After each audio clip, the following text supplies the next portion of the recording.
అందరికీ నమస్కారం. Welcome to my channel. This is doctor RP Sudha. మనం ఇప్పుడు మాట్లాడుకోబోయేది ఏ రాశి వాళ్ళు ఏ రత్నం పెట్టుకోవాలి, ఏ పరిహారాలు చేయాలి అనేది. అందరికీ తెలిసిన విషయం, మనకి 9 గ్రహాలు ఉన్నాయి, 12 రాశులు ఉన్నాయి. మనం జనరల్గానే చెప్పుకోగలుగుతాము. ఎందుకంటే ఎవరిదైనా వ్యక్తిగత జాతకం చూసినప్పుడు దాంట్లో దశావిశేషాలు, లగ్నం, ఇంకా ఏంటంటే సుదర్శన చక్రం అని కూడా మనం చూస్తూ ఉంటాం అనమాట. సో పీరియడ్ కూడా చూస్తూ ఉంటాము. ఇదైతే మనం జనరల్గా చెప్తున్నాము. సో పరిహారాలు ప్లస్ ఏంటంటే ఒక్కొక్క రాశికి ఒక్కొక్క అధిపతి ఉంటారనమాట.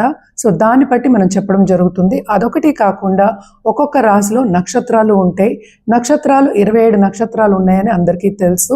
సో ఒక్కొక్క రాశిలో 9 పాదాలు, అంటే ఒక నక్షత్రం 4 పాదాల కింద మనం పరిగణించున్నామన్నమాట. సో 108 ఉంటాయి అన్నమాట పాదాలు. సో ఒక్కొక్క దాంట్లో 9 ఉంటాయి, మనకి తెలిసిన ఒక విషయం. సో ఏంటంటే మనకి నక్షత్రం పట్టి జాతిరత్నాలు అవన్నీ వస్తాయి. అలాగే దశా విశేషాలను పట్టి కూడా మనకి జాతిరత్నాలు అనేవి వస్తాయి. అలాగే ఏంటంటే బర్త్ స్టార్ అంతే, ఏంటి నక్షత్రం పట్టి. నాట్ ఓన్లీ దట్, మనకి రాశి పట్టి అనేది కూడా మనకి జాతిరత్నాలు అలాగే పరిహారాలు అనేవి వస్తాయి.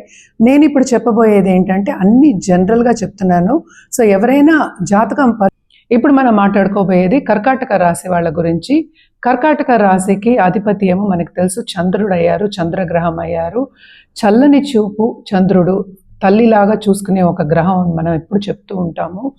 చాలా ఆర్టిస్టిక్ పీపుల్, అలాగే ఏంటంటే ఇల్లుని సర్దుకుని అందంగా పెట్టుకునే వాళ్ళు ఈ రాశిలో చాలామంది ఉంటారని కూడా చెప్తూ ఉంటాం.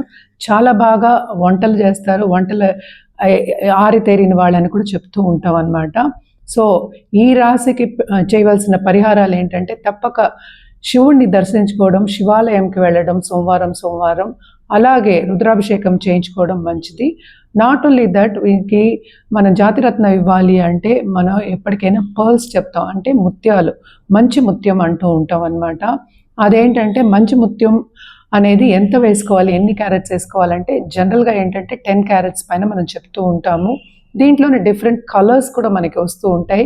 ఏదైనా సరే జాతకరీత్యా చెప్పడం అనేది జరుగుతుంది.